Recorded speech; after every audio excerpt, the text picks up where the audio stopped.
আমাকে video viral হবো না, আমাকে ভিডিও ভাইরাল হবো, ভাইরাল হবো ভুট্টু সাপের ভিডিও। কারণ ভুট্টু সাপ পেটতে হ্যাঁ সব ভিডিও ভাইরাল করে দেবো। আমরা যত পরিশ্রমই করি না কে কোনো ভিডিও ভাইরাল হবো না। এই যে পরিশ্রম করে এত এত ভিডিও বানাই, কোনো একটা ভিডিও কি জীবনে ভাইরাল হয়ে দেখছে?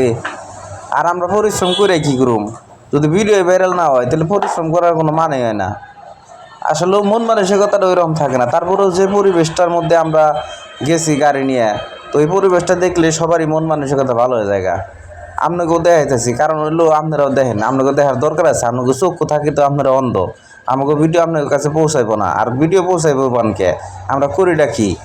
ভালো কোনো কিছু করলেও তো মনে করেন যে ভালো ভিডিও ভাইরাল হয়, কিন্তু আমরা তো ভালো কোনো কিছু করি না। আমরা খালি পরিবেশ দেখাই, বন জঙ্গল দেখাই। এই বন জঙ্গল তো সব মানুষই দেখে, সচরাচর মানুষই কিন্তু বন জঙ্গল দেখে। গ্রামে ঢুকলে বন জঙ্গল দেখে, আমরাও গ্রামে ঢুকি না কে? আর ঢুকমই বানকে ভিডিও করি, তাই এই কারণে মনে করেন যে ঢুকি। আর ভিডিও ভাইরাল হইবেন কে? আমরা তো মনে করেন যে ভিডিও ওইরকমভাবে কোয়ালিটি ফুল ভিডিও করতে পারি না, কারণ আমাকে মোবাইল নেই। ভালো একটা মোবাইল কিনতে গেলে ভালো টাকা লাগে, কিন্তু কিনবো কি দিয়ে? আমরা তো গরিব না তো, খালি আমরা ফকির নি।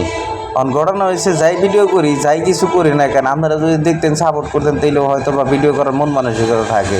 আর আপনারা ভিডিও দেখবেন বানকে, মন মানসিকতা ভালো থাকবেই বানকে। আমাকে মন মানসিকতা থাকে না। যখন একটা ভিডিও করে এডিট করি বা যখন একটা ভিডিও করে নিয়ে আসি, এডিটও বইবার মন চায় না। কারণ কে লেগে জানেন, ভিডিওতে ভিউ নাই। আর ভিউ থাকবে বান কে? ইউটিউব চ্যানেল তো আমাকেও দেখবো না, দেখবো কারে? ভুট্টু সাপরে। ভুট্টু সাপটা কেরা? এটা ইউটিউব কোম্পানি জানে। তো যাই হোক, আপনারা সবাই আমার চ্যানেলটা সাবস্ক্রাইব করে দিবেন, এই আশায় ব্যক্ত রেখে আমি আমার বক্তব্য এখানেই শেষ করছি। সবাই ভালো থাকবেন, ধন্যবাদ সবাইকে। আরেকটা শেষমেশ একটা কথা কয়ে যাই, এটা হলো ওই ভিডিও দেখবেন, ভিডিও বেশি বেশি দেখবেন আপনারা, আর আমাকে ভাইরাল করে দেন।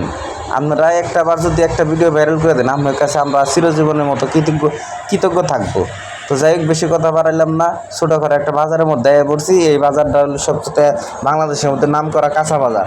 এই বাজার থেকে মনে করেন যে সারা বাংলাদেশে কাঁচা বাজার ছড়াই, আমি কিন্তু জানি না, হুদাই গেলাম। আর আপনারা দেখেন আমার এই ফুল ভিডিও যারা যারা দেখে কমেন্ট করবেন, তার জন্য একটা করে পুরস্কার আছে। পুরস্কারটা হবো লটারির মাধ্যমে। এমনও হইতে পারে আপনারা একটা হুন্ডাও পাইতে পারেন। কি হুন্ডা এটা এখন কমো না, তবে ভালো হুন্ডা। 1 লাখ টাকার হুন্ডা হইতে পারে, 50,000 টাকার হুন্ডাও হইতে পারে। সেকেন্ড হ্যান্ড, নতুন জিনিস দাম না, নতুন জিনিসে কত থাকে না। আর হইলো সেকেন্ড হ্যান্ড জিনিস দিব এই কারণে, ওইটা দুয়ে মুছে আপনারা নতুন বানাবেন। যার কারণে লটারির মাধ্যমে পুরস্কার আছে আপনাদের জন্য। চ্যানেলটা সাবস্ক্রাইব করে দিবেন, আর হইলো বেল আইকনটা প্রেস করে দিবেন, যাতে হইলো আমি ভিডিও ছাড়ানোর আগে টুন করে শব্দ হয়। আর এই শব্দ আপনারা বুঝবেন যে আমি ভিডিও ছাড়ছি।